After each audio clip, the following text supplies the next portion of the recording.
अपने घर के लिए निकलती हूँ। ठीक है बेटा, सामान तो अपने सारा रख लिया ना तूने? हाँ मम्मी, मैंने अपना सारा सामान पैक कर लिया है। बेटा, तुमने अपना सामान तो पैक कर लिया, पर तुम्हारा बैग कहाँ है? माँ, मेरा बैग अभी भाभी लेकर आ रही होंगी। क्या हुआ माँ, ऐसे क्यों चौंक गई? अरे बेटा, मैं सोच रही थी कि तेरी भाभी इतनी जल्दी कैसे बदल गई जो तुम्हारा बैग लेकर आ रही हैं। तो क्या हुआ माँ, आदमी बदल नहीं सकता है क्या? परिस्थिति के अनुसार आदमी को बदलना चाहिए। लीजिए दीदी अपना बैग। थैंक यू भाभी, मेरा बैग पैक करने के लिए। देखो ना माँ, तुम फालतू की तरह तरह की बातें सोचती रहती हो। देखो ना कितनी जल्दी भाभी मेरा बैग पैक करके ले आई। मेरी चालाकी इन लोग जानते ही नहीं है। मैं तो बैग पैक की हूँ इस बहाने से कि आपकी माँ ने कुछ इसमें दिया तो नहीं है ना, इसलिए मैं जानबूझकर बैग पैक की हूँ। अरे बेटा, मैं थोड़ा पुराने ख्यालात की हूँ तो सोचती भी मैं वैसे ही हूँ। बहू, अगर मैंने तुमको कुछ गलती से बोल दिया होगा ना तो उसके लिए तुम मुझे माफ करना बहू। नहीं नहीं माँ जी, आप ऐसे सॉरी क्यों बोल रहे हैं? गलतियाँ तो होती ही हैं माँ जी, और वैसे भी बहू पर कौन सी सास विश्वास करती है जो आप विश्वास कर लेंगी? नहीं नहीं भाभी, इतनी छोटी सी बात को आप अपने मन पे मत लगाइए। माँ तो ऐसे ही कुछ भी बोल देती हैं, थोड़ा पुराने ख्यालात की है ना। सॉरी भाभी, अगर आपको बुरा लगा हो तो। आप और माँ थोड़ा मिलजुल कर अच्छे से रहिएगा भाभी। अब मैं जा रही हूँ अपने ससुराल। अब मैं इस घर की बहू हूँ तो माँ जी का ख्याल कौन रखेगा? तो माँ जी का ख्याल तो मैं ही रखूंगी ना। दीदी आप बेफिक्र होके जाइए अपने ससुराल। दीदी आप यहाँ की टेंशन बिल्कुल भी मत लीजिए। देखा ना माँ, आपने हमारी भाभी कितनी अच्छी और समझदार है। ठीक है माँ, तुम अपना ख्याल रखना और अच्छे से मिलजुल कर तुम दोनों रहना। मैं बीच बीच में आती रहूंगी। बेटा, ससुराल पहुँचते ही मुझे फ़ोन करना, मुझे तुम्हारी याद बहुत आएगी बेटा। अच्छे से जाना। माँ, अब मेरे जाते हुए आप ऐसे उदास मत हो, मुझे अच्छा नहीं लगता है सब देख के। आप मुझे हंसी खुशी विदा किया करो ना। हाँ जी, दीदी एकदम सही बोल रही हैं। आप उदास क्यों हो गए हो? मैं हूँ ना आपकी देखभाल करने के लिए। अब आप उदास मत होइए। दीदी को आराम से जाने दीजिए, खुशी खुशी विदा कीजिए दीदी को। मुश्किल से भेजी हूँ दीदी को, नहीं तो ये जाने का नाम ही नहीं ले रही थी। पड़ी रहती एक एक सप्ताह आकर मायके में। एक तो मेरे पति अकेले कमाने वाले, और ये महारानी सोचती है कि आई हूँ तो मायके से पूरा लूट करके ही ले जाऊँ। लेकिन ननद रानी को मैं मायका लूट के तो कभी नहीं ले जाने दूंगी। कोई बात नहीं, मेहनत करना पड़ा, लेकिन मन में तसल्ली तो है ना कि माँ जी ने कुछ दिया नहीं, और जो कुछ दिया भी था वो मैं खुद ही निकाल ली हूँ। अब देकर दिखाए माँ जी ननद रानी को कुछ, तो मैं बताती हूँ। पता नहीं मेरी बेटी की स्थिति कब सुधरेगी। बेचारी जब से ससुराल गई है तब से दुख ही झेल रही है। भगवान कब मेरी बेटी को सुखी रखेंगे। अब मैं भी यहाँ से कुछ बेटी को दे नहीं सकती हूँ। अगर दूंगी तो बहू को शक होगा, और बहू मुझसे झगड़ा करेगी तो मुझे पसंद नहीं है, और साथ में मेरे बेटे को भी भड़का देगी। इन सब से तो मुझे खुद ही बहुत डर लगता है। आखिर रहना तो बहू के पास ही है ना। हे भगवान, मेरी बेटी की आर्थिक स्थिति सही नहीं है। भगवान कुछ तो मदद कर दीजिए ना मेरी बेटी की। कब तक इस स्थिति में डाल कर रखिएगा उसे। सीधा साधा मेरा पति मिल गया है जो कोल्हू के बैल के जैसे कमाते हैं। ननद आती हैं तो मेरी सास सोचती है क्या नहीं दे दूं अपनी बेटी को, लेकिन यह तो मैं होने नहीं दूंगी। लेकिन मुझे यह भी डर लगता है कि अपनी बेटी की स्थिति देखकर सासू माँ साहब अपनी बेटी के नाम ना कर दें। ऐसा होने से पहले मैं इन्हीं को समझाना शुरू कर दूंगी। लेकिन यह तो मेरी बात सुनते ही नहीं है। मैं आखिरकार इन्हें कैसे समझाऊं? सोनम। हाँ बोलिए, बड़ी जल्दी आ गए आज ऑफिस से आप। हाँ सोनम, आज दीदी ससुराल जाने वाली थी ना, सुबह माँ ने मुझे बताया था, इसलिए आज छुट्टी लेकर ऑफिस से पहले ही आ गया। कहाँ है दीदी? कहीं दिख नहीं रही हैं। आप भी ना फालतू की टेंशन लेते हैं। दीदी तो कब की चली गई अपने ससुराल। बोल रही थी कि माँ अंधेरा हो जाएगा जाते जाते, मैं पहले ही निकल जाती हूँ अंधेरा होने से पहले, इसलिए वो जल्दी निकल गई। अब तो शायद वो अपने घर भी पहुँच गई होंगी।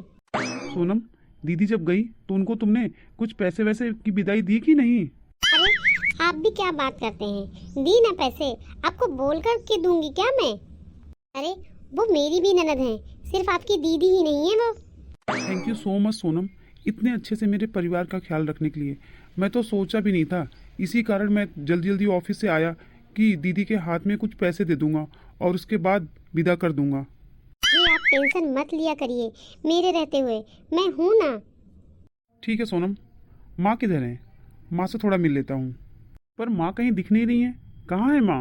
वो माँ जी तो बाहर गई हुई हैं। वो दीदी आज गई है ना, तो उनका मन नहीं लग रहा था, तो मैंने ही बोल दिया कि माँ जी जाइए घूम के आइए थोड़ा बाहर, और अपने फ्रेंडों से भी मिल के आइए।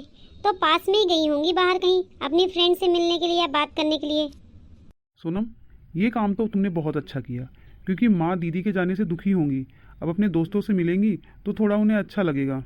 अच्छा सोनम, एक काम करो, मेरे लिए ना एक कप कॉफ़ी बना कर ले आओ। जी अभी लेके आती हूँ। सच में मेरी पत्नी तो बहुत ही अच्छी है। मेरे ना रहने पर भी मेरे घर का इतने अच्छे से ख्याल रखती है कि जितना मैं नहीं रख सकता हूँ। क्या बात है माँ, बहुत सोच में डूबी हुई हो। ऐसी कोई बात नहीं है बेटा, मैं तो बस चाय ही पी रही थी।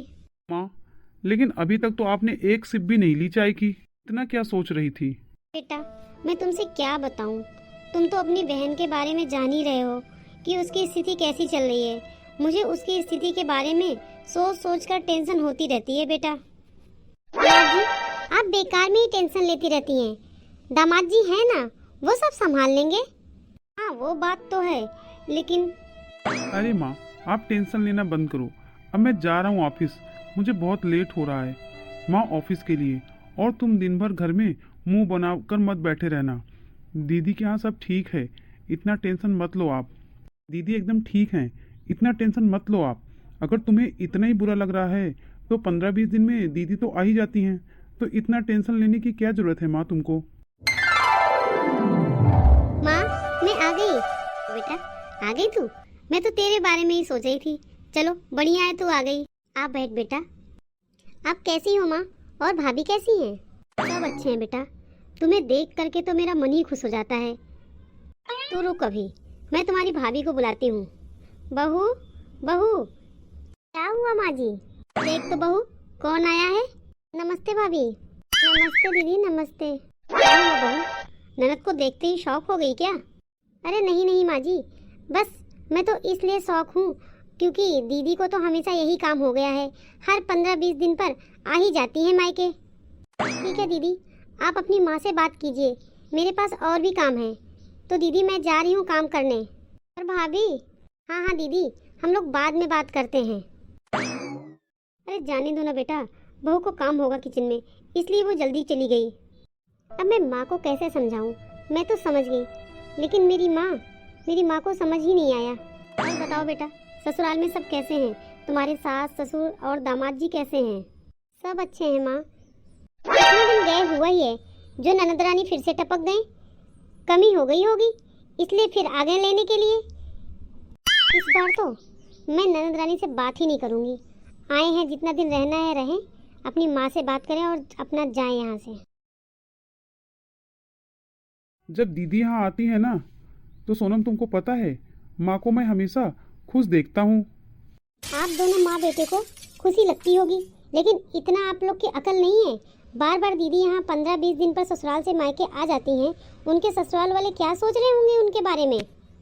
अरे वो लोग शादी किए थे क्या बहू को मायके रखने के लिए क्या? तुम भी क्या गजब बातें करती हो सोनम। अभी मेरी बात आपको समझ में नहीं आ रही है, लेकिन एक ना एक दिन आपको समझ में आएगी मेरी बात। अब मैं क्या ही बोल सकती हूँ। ये सोनम भी ना पता नहीं क्या क्या सोचती रहती है। हाँ नमस्ते जिया जी। हाँ दीदी अभी आई हैं। अच्छा अच्छा अच्छा ठीक है, मैं भेज देता हूँ। माँ माँ हाँ बेटा बोलो। माँ, जिया जी का फ़ोन आया था, वो बोल रहे थे कि दीदी को जल्दी भेज दीजिएगा, जल्दी कुछ काम है। ठीक है भैया, मैं अभी निकलती हूँ। अरे बेटा, तुम जा ही रही हो तो तुम्हारा भाई तो सामने खड़ा है, तुम्हारा भाई तुम्हें घर छोड़ देगा। नहीं नहीं माँ, मैं चली जाती हूँ, पास में ही तो है ससुराल। अरे नहीं नहीं दीदी, आप चलो मेरे साथ। आप अकेले कहाँ जाओगी? चलो मैं आपको आपके ससुराल छोड़ देता हूँ। ठीक है भैया। सोनम, क्या हुआ, इतना क्यों चिल्ला रहे हैं? बहुत प्यास लगी है सोनम, एक गिलास पानी लेकर आना। आप अभी दीदी को छोड़ने गए थे ना? अरे हाँ हाँ, अभी मैं दीदी को छोड़ के ही आ रहा हूँ। एक गिलास पानी लेकर आना, बहुत प्यास लगी हुई है। ले लीजिए पानी। अब तुम्हें क्या हो गया सोनम? क्या बोलूँ आपसे, अगर मैं आपसे कुछ बोलूँगी तो आप मेरे ऊपर ही गुस्सा करेंगे। छोड़िए, आपको बताने से कोई फायदा नहीं है। अरे बात क्या है वो बताओ ना पहले। एक तो मुंह बनाकर खड़ी है मेरे सामने।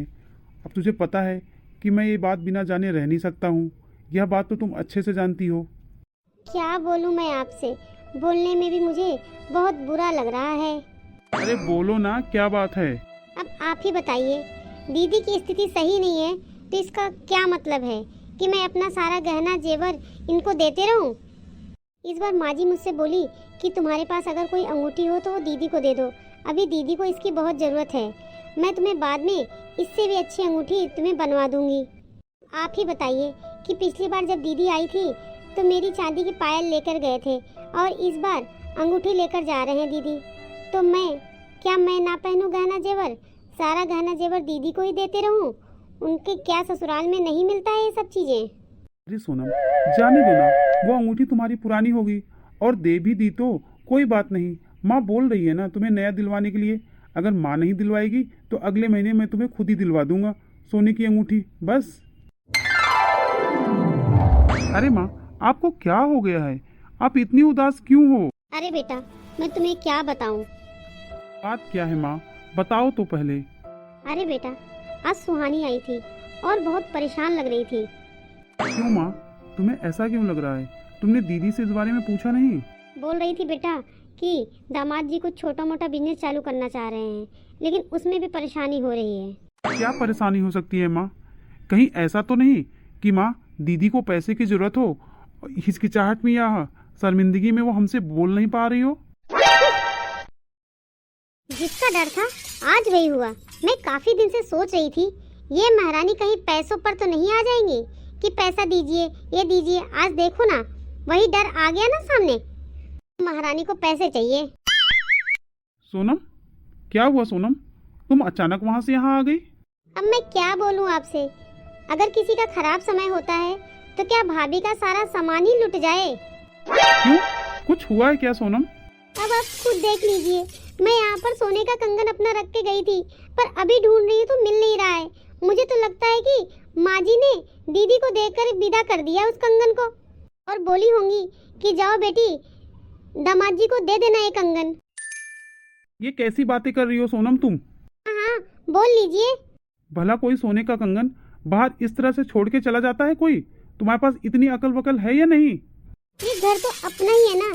ये घर में मैं अपना सामान बाहर रखूं चाहे अंदर रखूं, अगर मैं अंदर छिपा के रखूंगी तो माँ जी तो कल को मेरे ऊपर ही ना भड़क जाए कि बहू मेरे कारण अपना गहना जेवर भी छिपा कर रखती है। बहू, तुम ये क्या बोले जा रही हो? भला मैं क्यों बोलने लगी कि तुम मेरे से गहना जेवर छिपा के रखती हो? माँ, सोनम ऐसे ही नहीं बोल रही है कुछ भी। मतलब क्या है बेटा, साफ साफ तो बताओ मुझे। माँ, सोनम का कहना है कि तुम सोनम का सोने का कंगन दीदी को दे दी हो। ये कैसी बातें कर रहा है बेटा? तुम और बहू ऐसे कैसे सोच लिए कि मैं तुम्हारा कंगन अपनी बेटी को दे दूंगी? बस करो माँ, पहले भी तो तुमने सोनम का गहना दिया है दीदी को, तो ये कंगन देने में क्या प्रॉब्लम हो जाएगी तुम्हें? इसे अब तुम क्यों डराने धमकाने लगी हो माँ? और भी गहने?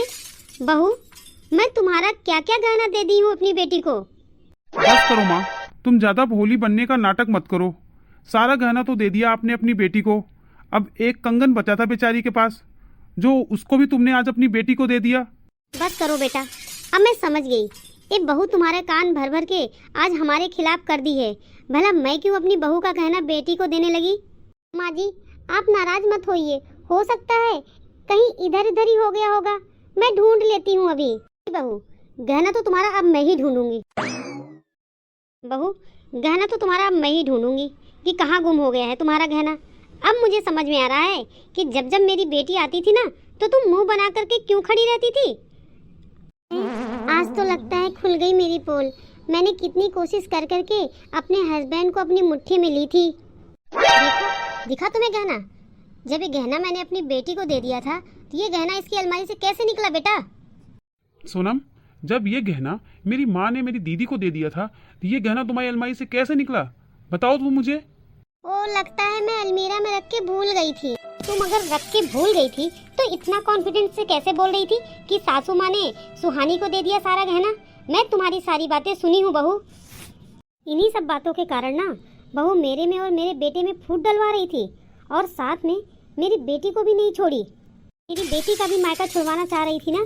छी बहू, तुम इस तरह की होगी मैं कभी सोची नहीं थी। अरे मैं तो तुम जब से आई इस घर में तब से मैंने सारा चीज़ छोड़ छाड़ के तुम्हें दे दी ये सब चीज़ें।